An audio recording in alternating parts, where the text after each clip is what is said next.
Assalamualaikum warahmatullahi wabarakatuh.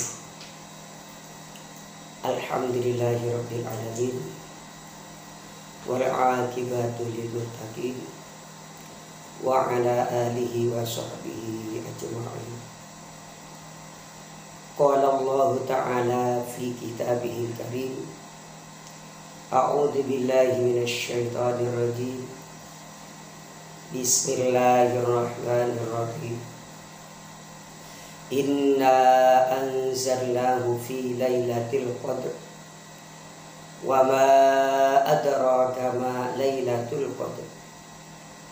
Lailatul qadri khairum min alfi syahr. Tanazzalul malaikatu war-ruhu fiha bi'izni rabbihim min kulli amr. Salamun hiya hatta matla'il fajr. Para pemirsa yang dirahmati Allah, alhamdulillah tanpa terasa sudah 20 hari kita melaksanakan ibadah puasa. Semoga amal ibadah kita, baik yang berbentuk puasa, sholat tarawih, qiraatul Quran, ataupun ibadah yang lain, diterima oleh Allah Subhanahu wa ta'ala. Di samping itu, di dalam puasa ini banyak keistimewaan yang diberikan oleh Allah yang hanya kepada umatnya, junjungan kita Nabi besar Muhammad SAW, dan tidak diberikan kepada umat-umat terdahulu. Di antaranya ada nuzulul Quran, ada nuzulul Injil, nuzulul Zabur, nuzulul Taurat, semuanya terjadi di bulan Ramadan. Tapi dari kami akan mempertajam atau membahas keistimewaan yang ada di bulan Ramadan yang terkait dengan Lailatul Qadar.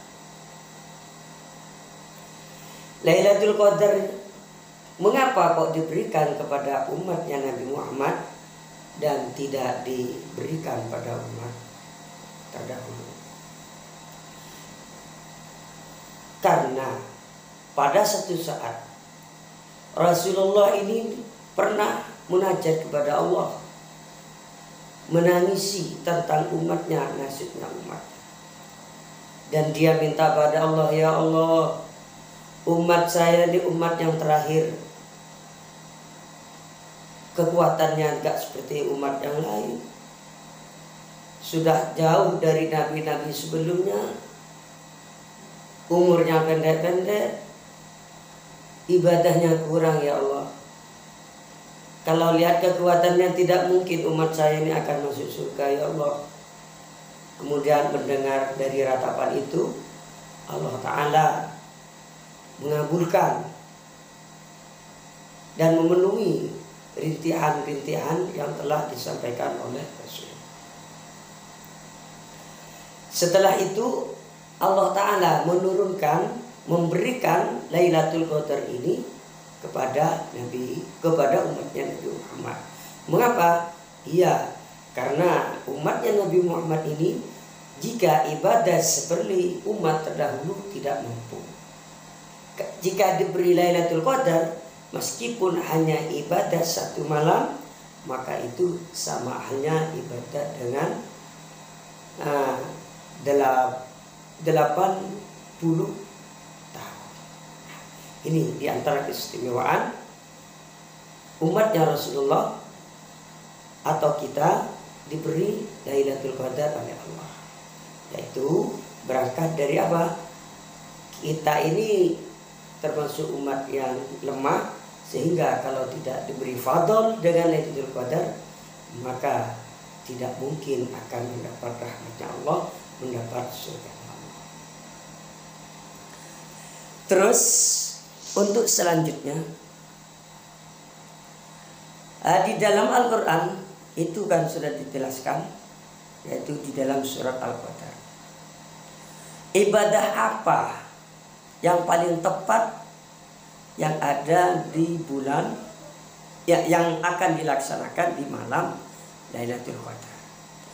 Kalau kita kembali kepada ketentuan, mencari dari hadisnya Rasulullah, tidak ada ketentuan khusus apa saja yang harus dibaca di malam Lailatul Qadar. Bisa baca Quran, ibadah, sholat ataupun yang lain, ataupun sedekah atau baca sholawat. Tapi dari kami akan mengambil dari keterangan dari kitab Khazinatul Asrar, karangannya Syekh Haqi An-Nazili, yaitu di halaman 38, yang penjelasannya sebagaimana berikut.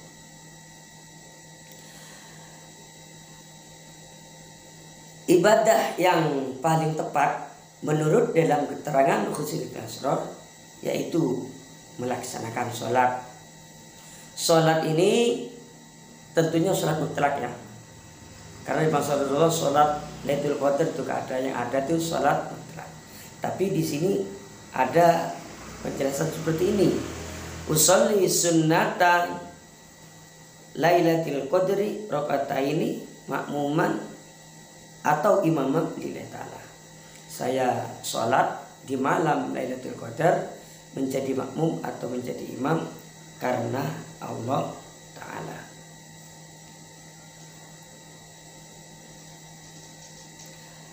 Kemudian waktu pelaksanaan sholat Lailatul Qadar itu kapan? Waktu pelaksanaannya setelah sholat tarawih sampai adzan subuh. Jika sudah adzan subuh, maka waktu Lailatul Qadar maka dikatakan habis. Kemudian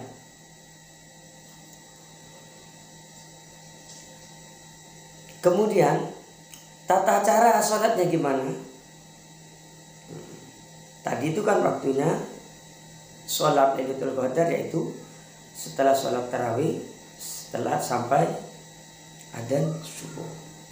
Yang kedua, tata cara sholat Lailatul Qadar sebagaimana berikut. Sholat, nah yang pertama, sholat 2 rakaat. Rakaat yang pertama setelah membaca Fatihah, membaca surat Al-Ikhlas 7 kali.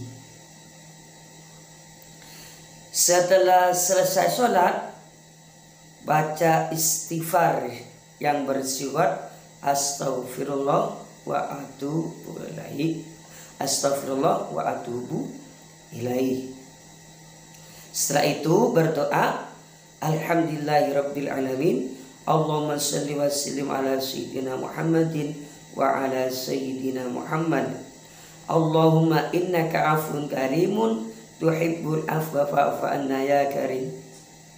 Allahumma inna nas'alukal afwa wal afiyata wal mu'afata ad-da'imata fid din wad dunya wal akhirah.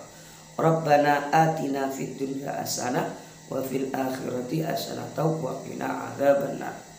Wa sallallahu ala sayyidina Muhammadin wa ala alihi wasallam. Walhamdulillahirabbil alamin. Ini doanya. Lah doa tidak hanya terbatas yang saya baca barusan, bisa ditambah dengan doa-doa yang lain. Yang ketiga, faedahnya. Apa faedahnya sholat Lailatul Qadar?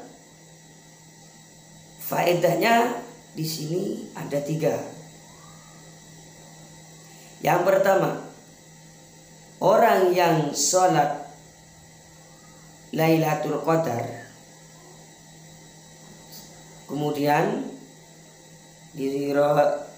setelah Fatihah di setiap rakaat membaca 7 kali sebagaimana yang telah dijelaskan di atas.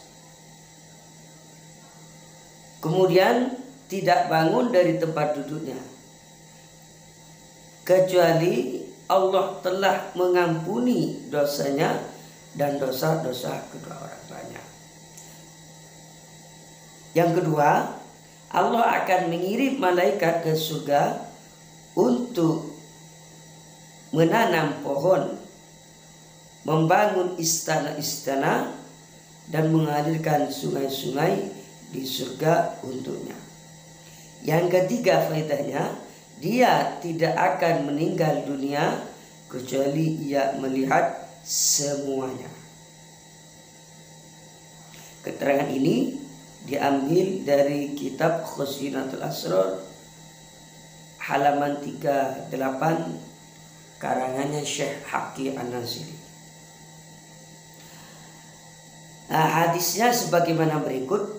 An Ibnu Abbasin radhiyallahu anhu Ani Nabi sallallahu alaihi wasallam annahu qala man shalla fi lailatul qadri rak'ataini yaqra'u fi kulli rak'atin bi fatihil kitab marratan wal ikhlasi sab'a marratin fa idza sallama yaqulu astaghfirullah wa atubu ilaihi sab'ina marratan fala yaqumu min maqamihi hatta yaghfirallahu lahu wa liwalidayhi wa yab'asullahu ta'ala malaikatan ilal jinani yagrusuna lahul ashjar